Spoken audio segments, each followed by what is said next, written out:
I'll go with that, Mike. Sure. Yeah. Okay. So no, thank you, Tim, for that brilliant speech. Those really kind words. So on behalf of my wife and I.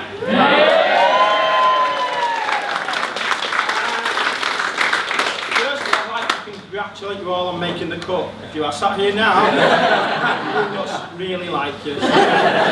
You've all scrubbed it really well, and I'm so glad you could make the effort to be here. Like Tim has mentioned, we have people from the Isle of Man, Joanna, Emily and Imogen, and Adam and Neil over from Italy, Dean and Rowan from London, and lots of you have travelled a great distance to be here. Sadly, not everybody can be here today, and I'd just like to take a moment to think about those who we have lost. Kate in particular was very close to her granddad and her granny, and she tells me how watching Evie's relationship with my own dad reminds her of her relationship with her granddad. I wish I could have met him. I was fortunate enough to meet Granny, and Granny was a wonderful person. In fact, it was Granny who first said to Kate that she thought I might be the one. She was a very wise lady. St Michael's Church was a big part of Granny's life, and it was even more special to get married there today. I'm sure she would have been looking down with a big smile. Yeah. So I'd like to propose first toast, please, to absent family and friends.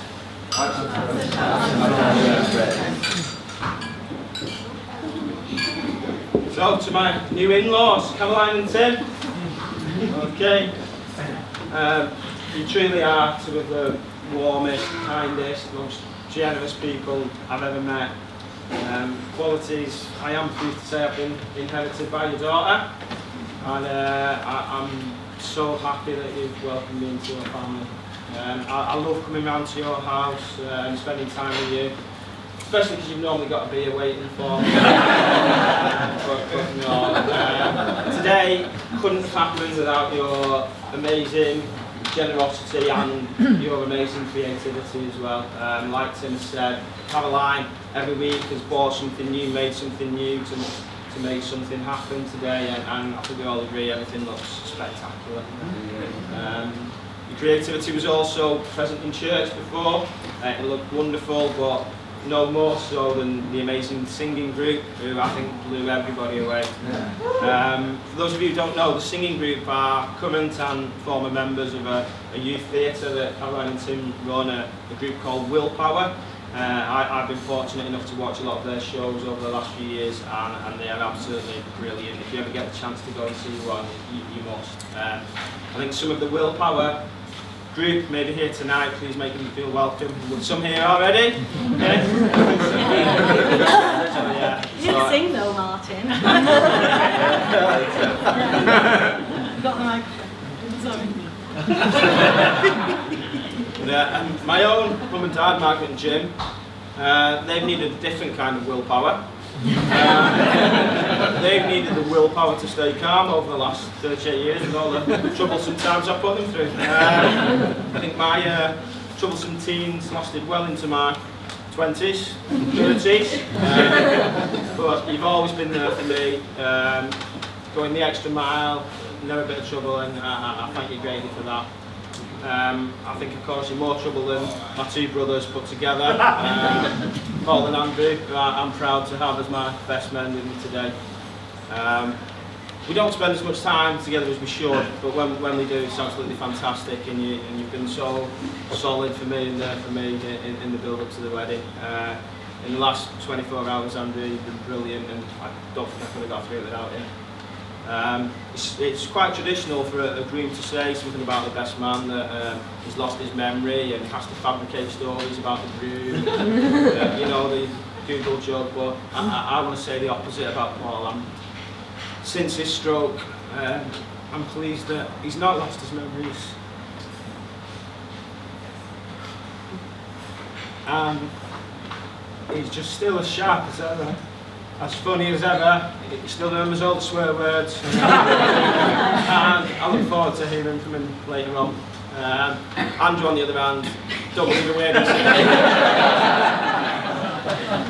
So with three grown-up sons, you'd think my mum and dad could enjoy a happy retirement, but I don't think my 8-year-old daughter Evie allows for that. She absolutely idolises her grandma and papa, and thank you so much for all the help you give with Evie, particularly the babysitting, which I often drop on you at the last minute.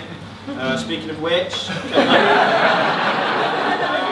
for the next 10 days,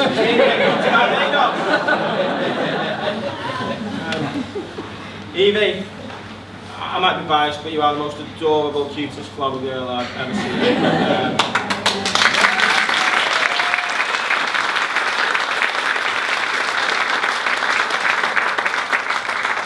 You did a brilliant job today. You remembered to give Kate a bouquet, which meant we could leave the church. And just behind you in church, the wonderful bridesmaids.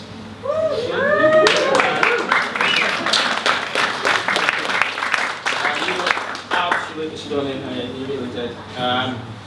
All 4 of you are great friends to Kate, friends who she's met at various stages in her life. Joanne, since the age of 3. Charlotte, since the day you were born. Samantha, you picked up at high school. Amy at university. Thank you so much for keeping Kate calm and all your help today and getting to the church roughly on time. Thank you also for the hen do that you organised in Portugal. It looked like a very classy, civilised until you decided to attack the karaoke. I can say that you certainly look better than you sing. I'll do everybody a favour and keep the microphone away from you. I'm looking at you, Charlotte and Sam. So, I'd like to raise your glasses again for a toast, please, to the bridesmaids.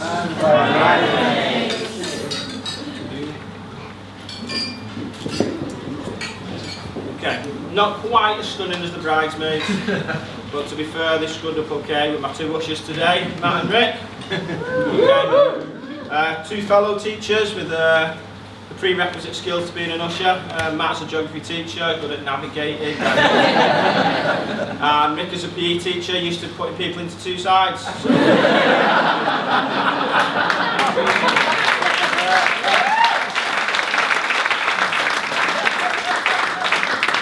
Although Rick, I don't think it's normal to ask the ladies on the way in whether they're single or not. It is me, Rick.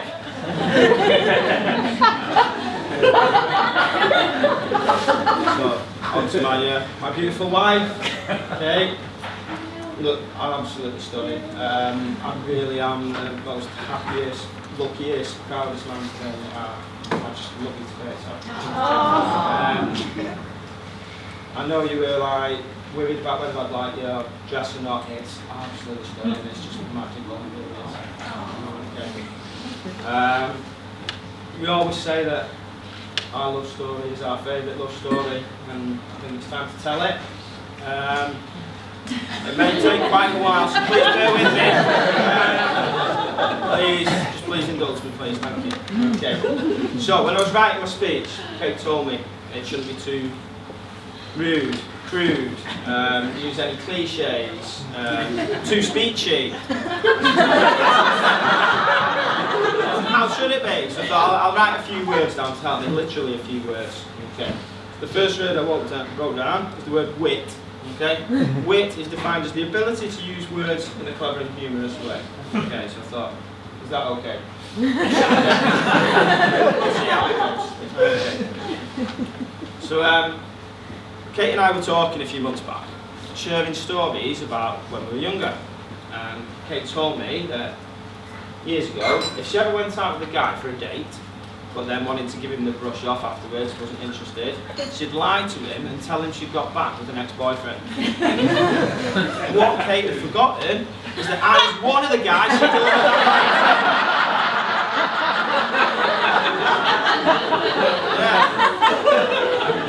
that what some of you don't know is that Kate and I actually had our first date some 14 years ago, back in 2005. Okay, we met in the legendary nightclub in Wigan, Peps. I think Kate must have been pretty drunk that night because she agreed to go on a date with me the following week. So we had a few drinks down at Deansgate Locks and had what I thought was a pretty successful day. So I texted her, nothing back. Texted her again, nothing back. So I rang her and it was going straight through to voicemail. So I convinced myself that, oh, she must want to see me again, she's just lost the phone. So what should I do? I decided to stalk her. For some reason, stalk was the next word. So I remember from that day that she told me she had a part-time job in the Berkeley Square, so I went there. Okay. The barman told me that he'd never heard of her. That's probably what she told him to say. Now, Kate was, still sometimes is, a bit of a pie animal.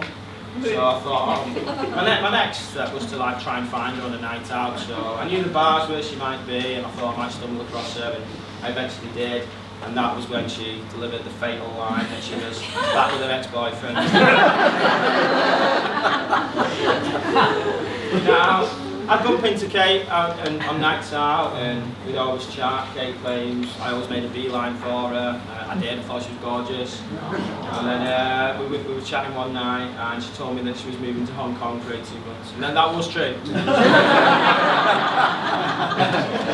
So, we went our separate ways, and I never got my second date.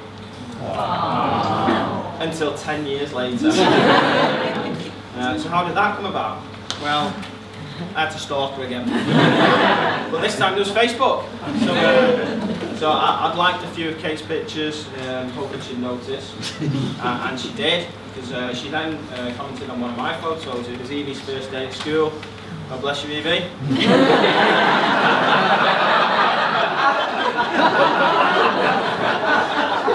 And after a few messages back and forth, I asked Kate if she'd like to go for a drink. She said that she did, but I'd have to wait a couple of weeks because she was going to Vegas. 2 weeks was nothing. I've been waiting 10 bloody years. So we went out on a date. Fortunately, this time there were more. Okay. On our second day, we were out till 4 o'clock in the morning on a school night. Sorry, Mike. And on our third day, we went to watch a show called The Magic of Motown, and we were running late, as you can imagine. Okay, as we walked in, the song that was playing was the Isley Brothers, This Old Heart of Mine. And with no word of a lie, that's the exact same song that was playing when Kate and I first met in Pence. I swear. So it felt like fate, and I knew very early on that I was falling in love and that Kate was the one. You heard the Willpower group and before sing the McFly song, Love is Easy. I won't sing, but I'll quote. If this is love, then love is easy. It's the easiest thing to do. Easiest is the last word I wrote down. Easiest. Because loving Kate really is the easiest thing to do. Over the last few years, we've had some fantastic times together. Holidays in Portaventura, Lanzarote, Crete, trips to London, York. We moved in together, Christmas parties. I could go on, but it's not those things that make loving Kate so easy. It's the little things. It's shopping together in Sainsbury's, cooking tea, watching quiz shows on TV, or doing nothing.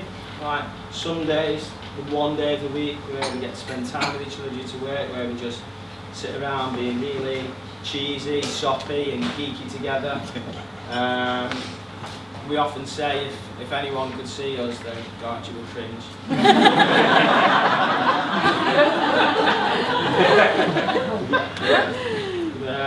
I must also pay tribute to Kate and the relationship she's built with Evie. It makes me so proud seeing you two together, even if it does mean you two gang up against me. And thanks to Kate, Evie's got lots of dancing medals, trophies and some fantastic moves.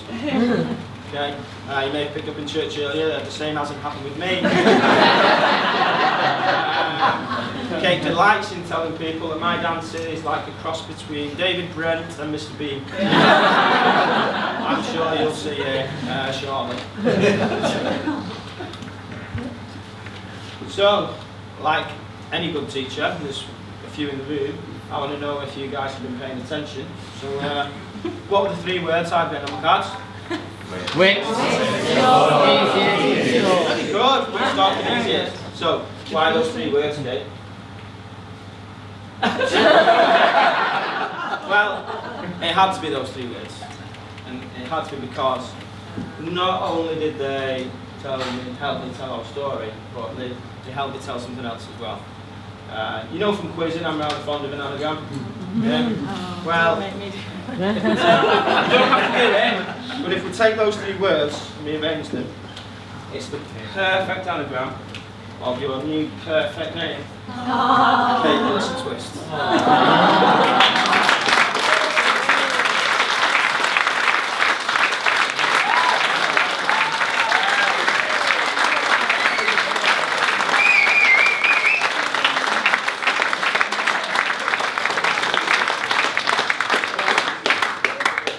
I'd like you to raise your glasses one last time to the bride, to Kate and listen twist. Now, there's no way Kate was ever going to let me have the final word. So I'm going to hear from the bride herself. Give it up for Kate, everybody.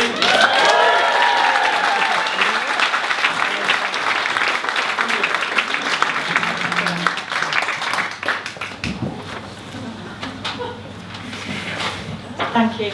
Okay. So, my dad and Stu for a while were saying, "Are you going to speak at the wedding?" And I was like, "I don't know, I was umming and ahhing for ages." Literally until today. So, there's nothing planned.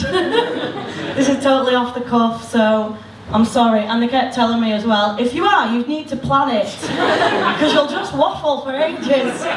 So, I apologise in advance because I probably will. But here I am, yes. It's 2019, and I felt like, yes, I didn't want the men in my life to just speak for me, so it's all the women.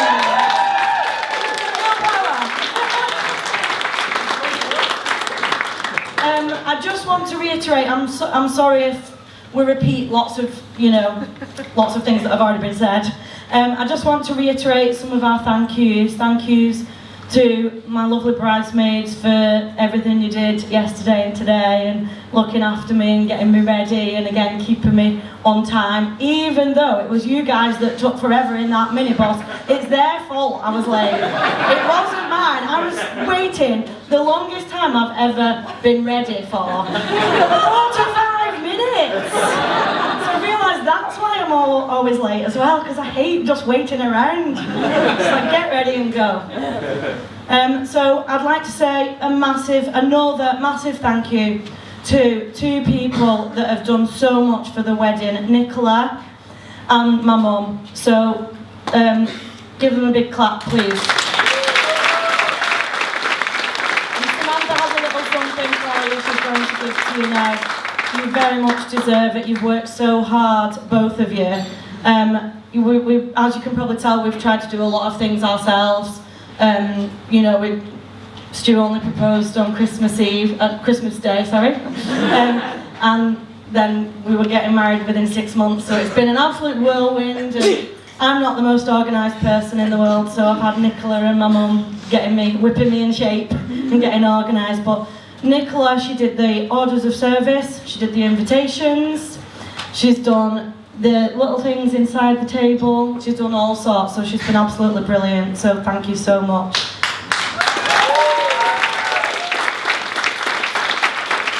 I'd also again like to thank some other friends, Emma for painting the palette, if you saw that outside. I'm very lucky to have some fantastically creative and I can't think of the other word, friends, so thank you so much. Emma and Kate and Kat and my nana and Neil for tying ribbons onto orders of service and sticking labels on bottles, and Julie as well. And thank you again to Andrew and Hannah for all your help setting up and with the equipment. And to Colin for providing us with this PA system, which is amazing, and for setting it all up and, working it all out. So thank you to them. It's been a real team effort, so thank you to you all. And thank you so much for being here today. I love you all. It's so nice to just share such a special day with such beautiful people and family and friends. So, because we have done it all on our own, all these things need to go at the end of the night, so feel free to take table decorations as a little memento, take a jar with some flowers in, because we're very luckily off on honeymoon in 2 days, so we won't have, there'll be no use at our house, so please take them.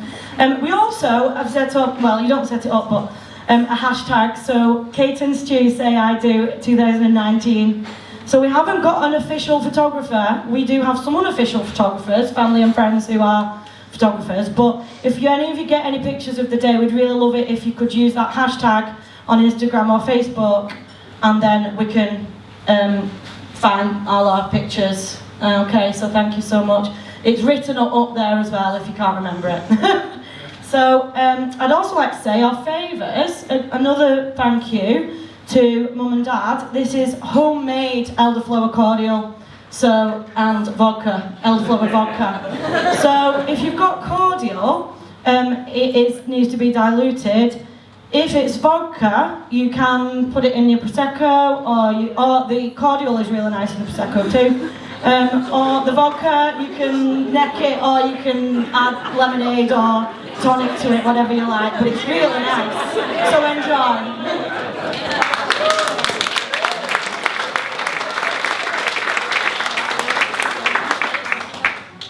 I'd just like to also thank Jude for his reading as well, and Nicola. Both of you read beautifully in church today, thank you, and we really love those speeches and passages, so they really meant something special to us.